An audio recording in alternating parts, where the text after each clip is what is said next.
Kuku Raadios välja öeldud seisukohad ei pea ühtima Kuku Raadio seisukohtadega.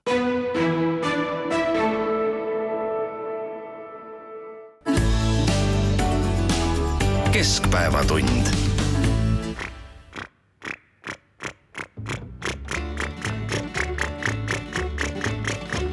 Seal paksu metsa taga on üks keena suur kolhoos. Ma olen selle naba, sest mul traktori rool on peos. Las mürtsub traktor, käed täis on tööd, ees on ja rahvad ja taga nagu ööd. Need meie kolhoosi plikad on kõik siidis sammetis. Neid muusutan mina ikka siis, kui puhkan ammetis. Las mürtsub traktor, käed täis on tööd, ees on ja rahvad ja taga nagu ööd. Finantsid mul on korras, need kõik hoiukassa peal. Kui Jaanu vaevab harva, küll siis konjak maitseb hea. Las mürtsub traktor, käed täis on tööd, ees on ja rahvad ja taga nagu ööd.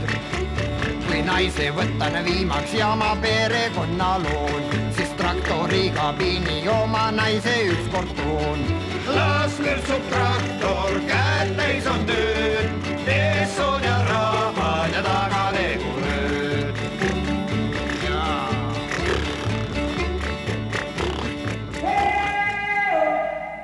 Hommista taliman, talimi banana. Uudiseid koduvabariigist. Tere! Kuku otse stuudios soovivad teile edukat alanud kevadet Indrek Riiko ja Marek Strandberg ja Ainar Ruussaar. Kukerpillide esitatud traktoristi lauluga meenutame, et kolhoosi aeg on õnneks möödas ja täna teavad põllumehed väga hästi, kes kevadel magab, see sügisel nutab ja põllumehed teavad sedagi, et põllu nägu näitab põllumehe tegu. Kellel on põldu, sellel on toitu, aga tegelikkus on see, et Eesti ei suuda ennast ise kõigi toiduainetega ära varustada, mõnda suudame eksportida ja sellelt teenida, mõnesid elementaarseid toiduaineid peame ka sisse ostma. Neljapäeval olid Eesti suuremate linnade ringtedel 100 traktorid, üks eksis isegi Toompeale Riigikogu hoone ette, kus samal ajal arutati riiklikult tähtsa küsimusena toidu tootmise kui strateegilise majandusharu olukorda. Põllumehed ei soovinud ja rõhutasid korduvalt oma üleriigilist üritust nimetada protestiks, vaid nimetasid seda tähelepanu juhtimiseks. Selle tähelepanu juhtimise koodnimetus oli põllumajandus ristteel. Eesti põllumehed tegelikult väga tihti ei protesti. Saksamaa ja Prantsuse kolleegid sõidavad traktoritega Brüsseli ja Berliini kesklinnas palju tihemini ringi, on ju? On küll niimoodi ja igasuguseid tükke on Euroopas tehtud, küll on piima maha valatud ja küll on sõniku-unnikuid veetud nii parlamentidega kui kaubanduskeskuste uste ette, et Eestis, ma arvan, inimesed ei mõistaks seda ja põllumehed on sellest küll väga hästi aru saanud. No muidugi, ega see õnnetus nimega Euroopa Liidu põllumajandus on ju väga vana asi. Euroopa Liidu ühtne põllumajanduspoliitika, mis ühisturust välja kasvas, seal ei olnudki võimalik muud moodi, kui Euroopa Liidu moodustamise järgselt toetused nõuti välja ja toetused on oluline osa põlluettevõtjate tuludest. Sellest ei ole lahti saadud, mitte ühelgi moel. Selles mõttes on Euroopa Liit, nii nagu ka Eesti pärast sellega liitumist üsna unikaalses seisundis, sellepärast, et ütleme niimoodi, et kui tänasel hetkel... Milles see unikaalne seisund seisneb, kui sisuliselt maailmas ei ole arenenud riike, kus põllumajandust ja toidutootmist moel või teisel ei toeta? Mitte sellisel moel. Ja me peame arvestama sellega, et kui põllumees saab umbes 100 eurot tulu, siis 15% sellest, 15 eurot sellest on kuuendaks, on toetused. Ja kui võtta teistpidi, siis vaadata, kui palju siis iga leibkond piltlikult öeldes seda Euroopa Liidu toetust siis just nagu tinglikult maksaks põllumeestele, siis seda on umbes 1000 eurot iga leibkonna kohta Eestis. See lihtsalt on nii, see on niisugune diil, mis tehti Euroopa Liidu saabumisel ja muud moodi lihtsalt ei saanud, sellepärast et kokkulepped olid sellised. Mida ma tahan öelda, on see, et kui elamine sõltub toetuste hulgast ja sellest, kui palju sa toetusi suudad välja nuiata, nõuda, poliitiliselt seda kaitsta, mis on täiesti legaalne tegevus selles mõttes, et mida me siin ikka kritiseerime, siis tegelikult on ju näha seda, et rööbiti innovatsioon jälle põllumajanduses saab olla ainult seda mööda, kui palju keegi müüjatest või tootjatest pakub mingeid uusi põllumajandustehnikaid. Maaülikoolis on kindlaks tehtud, et tegelikult meie põllumajanduse tulevik on taimede väljavahetamine, nende haiguskindluse kasvatamine ja muu hulgas ka, mis me ikka, nagu igal poolgi, robotid põldudele ja siis on võimalik seda efektiivsust isegi toetuste kontekstis kasvatada. Aga me näeme seda väga vähe. Ilm on ka iga-aastane teema, millest muidugi räägitakse. Ja Euroopa Liidu toetused on ja jäävad ilmselt senikaua, kuni on Euroopa Liit. Põllumeeste probleem on nende toetuste ebakindlus. Ja Euroopa Liidu tulevase rahastusperioodi eelarvest on meie põllumeeste toetuseks ette nähtud 546 miljonit eurot, mille siis Euroopa Komisjon eraldab Eesti põllumajandusele ja toidu tootmisele, et vähendada siis seda sissetuleku lõhet, mis on Euroopa Liidu erinevate riikide põllumeeste vahel ju tegelikult märkimisväärne. Eesti saab uuel perioodil siis 80% Euroopa Liidu keskmisest, aga vot see toetuste summa, nagu põllumehed on öelnud väga lihtsalt enda keeles, ei ole nii-öelda kõrvamärgistatud. Ehk siis oht on selles, et see toetuse summa, mille Euroopa Komisjon siis uuel perioodil Eestile põllumajanduse toidutootmiseks eraldab, ei pruugi nendeni jõuda, kardavad põllumehed. Ei, küsimus ei ole nüüd mitte ainult tegelikult põllumajanduse ja toidutootmise toetamises, vaid laiemalt ka maaelu toetamises ja sellest, et osad poliitikud on põllumeestele selgelt signaliseerinud, et sellest 500, natuke rohkem kui 500 miljonist, et kuni 200 võidakse sellest ära võtta ja näiteks Rail Balticusse suunata. Keegi selget vastust anda ei suuda, aga ma selle innovatsiooni osas tahaks muidugi Marekule selles mõttes nagu vastu vaielda. Vaidle, ei ole vaja, eks ole. Et kui me vaatame, väga on vaja ja tehakse väga palju, et kui sa nüüd mõtled seda, kus me Eesti nagu asume, kui sa vaatad seda, kui palju milline on Eesti keskmine piimatoodang lehma kohta, kui palju suudetakse isegi 15 sentimeetri paksuse mullakihi peal vilja kasvatada, siis innovatsiooni, arvestades võimalusi, on Eesti põllumajanduses ikkagi väga-väga palju. Piim on üks neid asju, mida me tõepoolest ka suudame välja müüa ja eksportida. Erinevalt näiteks, mis on minu jaoks üllatuslik, et me mune peame sisse ostma, sest me ei suuda ise... Meil on hulk asju, me oleme ikka sisuliselt, nii-öelda isevarustatuse tase on meil tagatud teraviljas piima tootmises, siis me oleme siis ka kalapüügis, aga tuleb arvestada, et suur osa sellest kalast läheb Eestist kohe välja, et ei jõuagi kunagi Eestisse ja ei maksa ka unustada, et kirjade järgi on Eesti maailma üks suuremaid krevetipüüdjad, sest et niimoodi ajalooliselt paratamata seetõttu on hulk krevetipüügilaev on Eesti hingekirjas. Ja Strandberg, kes armastab siin arvudega meid lollitada, ma ei öelnud seda sõna, meil on aga raske... see on väga kena, Strandberg, et sa ise selle sõna ütlesid. Meil on väga keeruline kontrollida neid sinu esitatud arve ja väga keeruline on ka kontrollida, milliseid uusi taimi sa soovitad siis põllumeestel kasvatama hakata. Seda soovitab Maaülikool, põllumeeste peamine taimelava, kus uuritakse uute taimede kasvatamist, mis meie kliimas paremini vastu peaksid ja tehakse seda väga põhjalikult. Ja vaata, kuidas on tulnud uusi kultuure, eks ole, viimasel 10-20 aastal Eesti põllumajandusse, et ei ole ainult seda, et osatakse rukis nisu ja mis see oli, tritit oli kunagi niisugune asi. Tritikaalet, eks ole, et tegelikult on kõvasti tulnud neid kultuure juurde ja nii edasi. Ma tõmban Strandbergil nüüd vaiba alt ära. Kuule, statistika. Ja. Eesti on ühel põllumajanduslikul hektaril toodetud põllumajandustoote poolest Euroopa Liidus kolmandad. Bulgaaria ja Läti on tagapool. Ja elu läheb tegelikult igas valdkonnas keeruliseks ja põllumajandust puudutab see ka, rohepöördest õnneks on hakatud veidi reaalsemalt rääkima, aga nafta, gaas ja mis kõige hullem nüüd ka Hormuzi väina puhul, pagan võtaks, väetised ei jõua enam meie. See kõik ongi nagu seos, et jällegi, et innovatsioonil on kõvasti vahet. Teraviljaga ongi meil niimoodi, et me kasvatame seda 3 korda rohkem, kui me ise tarbime. Õnnetus on jälle selles, et nisu, mis on üks peamisi välja veoartikleid on jälle nende igasuguste kliimaprobleemide tõttu meil siin niivõrd kallis, et see väga kuhugi ei lähe hästi, nii loodetult hästi, kui tahetakse, et see kulusid kataks. No samas, kui me ütleme, et puuviljadest on kaetud vist meil ainult 10-12%, kartulist isegi alla 70% ja köögiviljast ka alla 40%, mis meil on oma varustus. Nii et nii-öelda fookuse muutus on möödapääsmatult vajalik, aga jällegi, et ega see harjumus, et kui toetusi jagatakse, tuleb toetuste eest võidelda ja see on muutunud majanduse sisuks, mis on muutnud majanduse olemust põllumajandusvaldkonnas minu meelest väga oluliselt. Mida teha Euroopa Liidus? No jällegi, et kui seda teemat avaldama, lahti kiskuma hakata, siis kindlasti juhtub see sama, mida me saate alguses rääkisime, et tulevad prantslased oma virtsapüttidega ja valavad parlamendid üle ja see ongi nagu selles mõttes nagu sisse harjunud tegevus, kus innovatsiooni on väga vähe.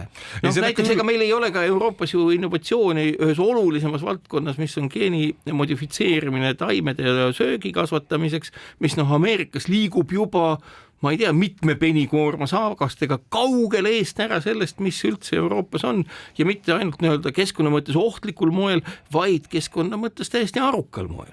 Nii et asju on väga palju, mis on jäänud kahe silma vahele ja ma ei mäleta väga, et need samad põllumehed oleksid seisnud vajaduse eest juurutada innovatiivseid lahendusi nii jõuliselt kui jube lihtne on rääkida innovatsioonist, aga mune munevad kanad ja sealiha annavad sead, eks ole. Aga selle samas nende kanade kasvatamise, selle sealiha kasvatamise ja kõige selle juures see innovatsiooniga on võimalik väga palju ära teha, aga kui sa ütled, et Eesti põllumehed nii-öelda ei ole sellest rääkinud, siis oled sa lihtsalt nii-öelda nagu vähe kuulanud põllumehi. Ei, ma olen kuulanud maaülikooli inimesi. Eesti põllumajandussektor on ju alati öelnud seda, et Eesti põllumajandussektoril ei oleks midagi selle vastu, kui toetusi ei oleks. Aga see eeldab seda, et toetused peaksid kaduma mitte ainult Euroopa Liidust, vaid toetused peaksid kaduma ka Ameerika Ühendriikidest, peaksid kaduma Hiinast, peaksid kaduma Jaapanist, peaksid sisuliselt kogu nii-öelda arenenud maailmast kaduma. Et kui me siin meenutame seda viimase aasta alguses tekkinud suurt tüli nii-öelda selle Mercosuri lepingu teemal, siis muutus tohutult heaks tooniks nagu viidata Euroopa põllumeestele, et mis nad siin, nad ei saa lihtsalt aru ja nad on progressil ees. Kuigi nad rääkisid väga lihtsast asjast, et kas see toetuste probleem on tänasel hetkel selles, et Eesti võiks lõpetada nii-öelda ühepoolset põllumajanduse toetamise ära, aga sellega ta sätib kogu oma põllumajandussektori kapitaalselt ebavõrdsesse konkurentsi, kus ei ole võimalik nii-öelda toime tulla kõigi nende teiste kõrval. Ja see on kogu selle maailma põllumajandustoetuste nii-öelda probleem, et keegi ei saa üksinda eest ära kaduda.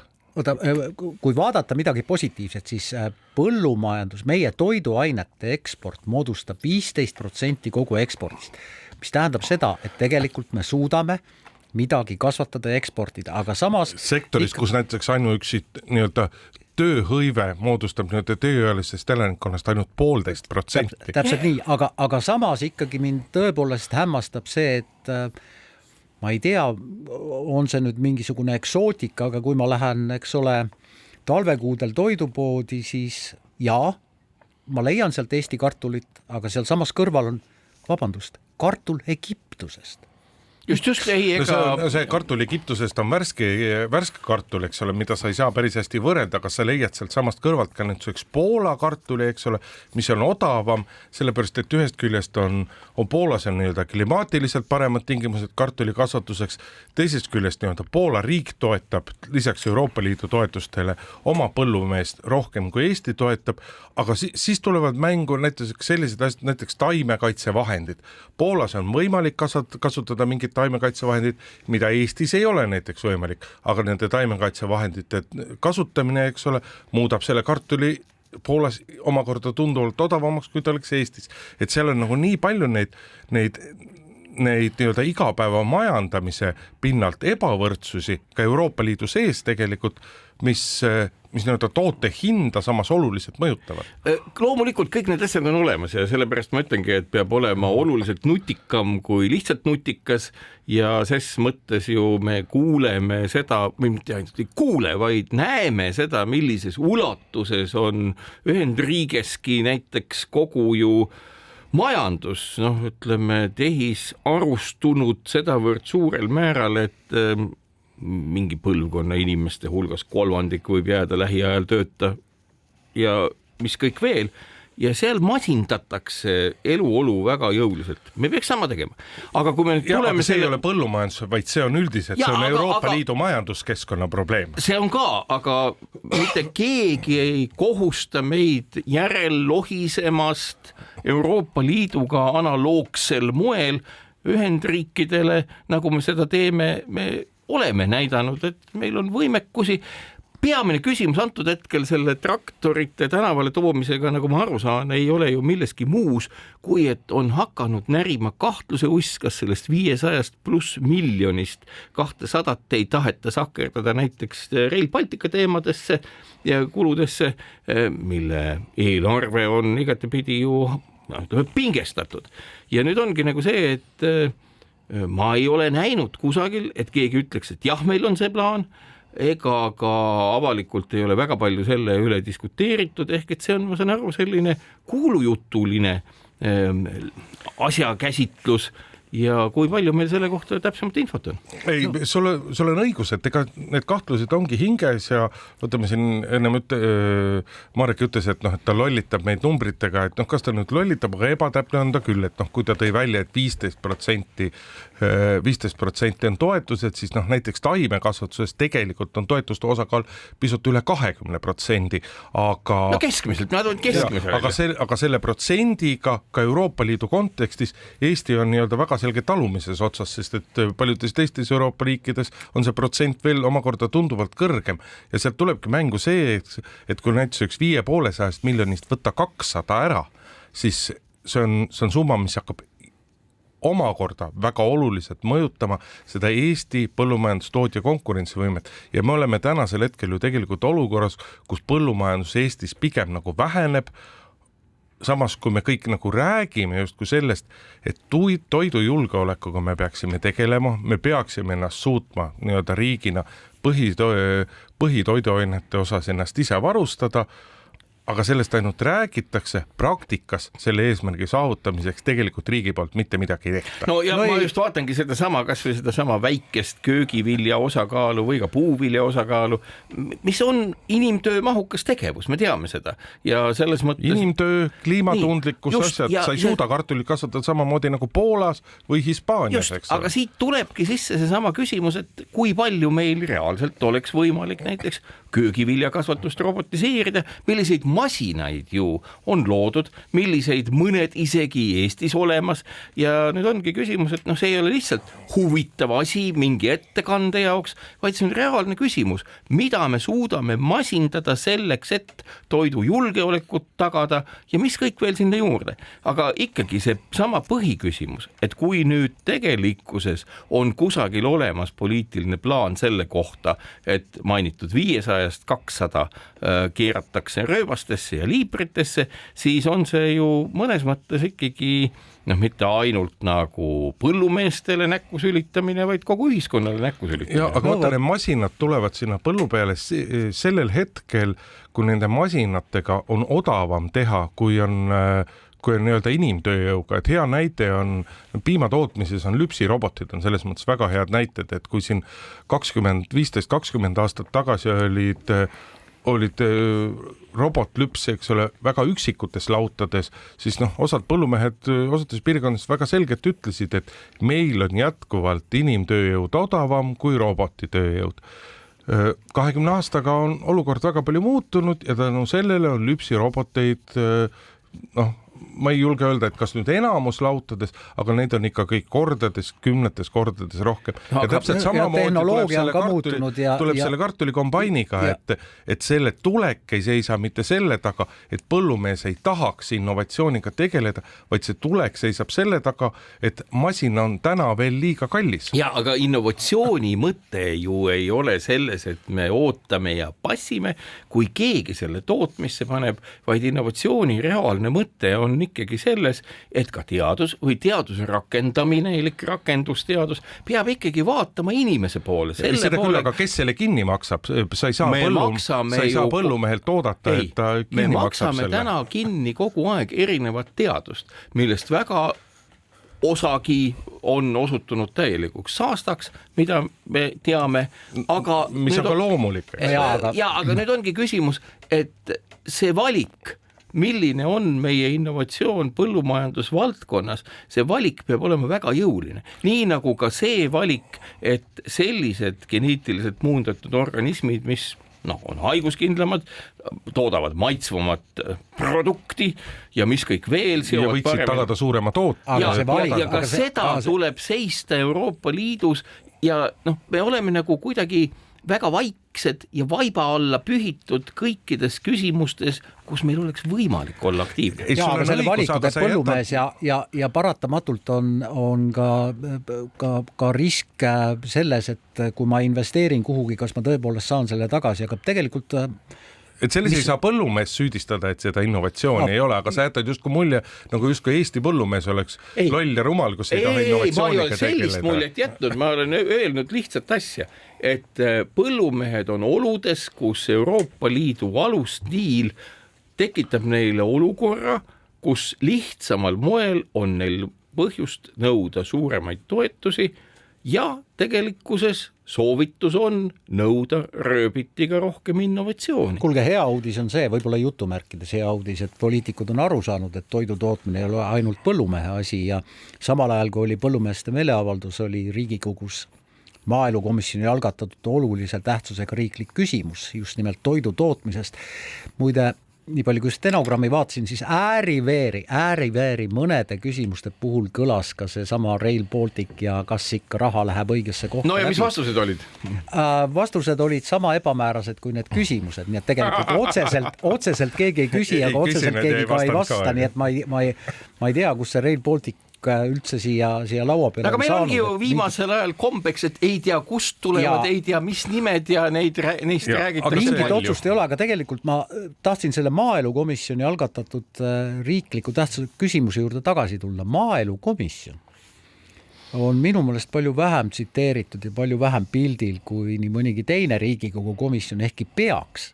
Teie väidetest see peaks olema üks tähtsamaid komisjone. Peaks muidugi olema üks tähtsamaid komisjoni. 6 liiget on seal komisjonis. Aga see on asi, millest kogu see toidujulgeolek, see teema on, see on asi, millest väga justkui poliitikud rääkida ei taha, sest et ühest küljest põllumajanduses on hõivatud 1,5% tööealisest elanikkonnast ehk valija grupina on see justkui nagu täiesti nagu mõttetu. Poliitikud sellega tegeleda ei taha ja inimesed on harjunud, et mingi toit on ju poes kogu aeg olemas, aga tegelikult on see on nii rahuaja mõttes kui ka eriti sõjaaja mõttes on nagu on see ju eluline küsimus, et Kaitsevägi on väga selgelt ütelnud, et kui tuleb sõda, siis nende asi on sõdida, nemad ei pea mõtlema selle üle, kust nii-öelda toit sõdurini ja veel enam, kust toit nagu lihtsa inimeseni jõuab. Aga mina ei ole küll viimase 5 aasta jooksul näinud, et keegi reaalselt tegeleks sellega, et kas meil oleks olemas toiduvarud või meil ikkagi suureneks oluliselt mingisuguste toidugruppide tootmine, sest et ega see ongi, et kui me tahame, et kartuli ja muude köögiviljade osas meie isevarustatud tase oleks 100%, see tähendab, et riik peab seda jooksvalt kogu aeg kinni maksma ja sellega ei taha keegi tegeleda. Lihtsalt imen siin välja Postimehe teadusuudise, kus öeldakse, et Rootsis on loodud tehnoloogia, millega siis elektrilahenduse ehk nii-öelda välgu imitatsiooni ja paekivi abil on võimalik täiesti edukalt atmosfääris olevast lämmastikust toota lämmastikväetisi ilma selleta, et Ruusi väinast jõuaks meieni kusagilt väävlit, millest teha happeid ja valmistada lämmastikhappeid näiteks sellisel moel. Härra Strandberg, aga Rootsi põllumees saab rohkem toetusi kui Eesti põllumees. Kas on olemas tehnoloogia, et see tõenäoliselt kuskil laboris saavutatud efekt, et seda nii-öelda toota selle abil väetist ka sellistes kogustes, et oleks võimalik. See ongi väljakutse, nokkida välja kõik asjad, millel on potentsiaal ja süveneda neisse samal moel, nagu Eestis on süvenetud kogu aeg mingitesse digitaalsetesse lahendustesse. Tootmine on füüsiline tegevus ja tegelikult sellesse tuleb panustada, ilma selleta jääme me lihtsalt palja tagumikuga. Head põllumehed, te leiate Marek Strandbergi kontakti Postimehe leheküljelt, võtke taga ühendust, ma arvan, et teie elu läheb kohe paremaks meediana. Harige Marekut.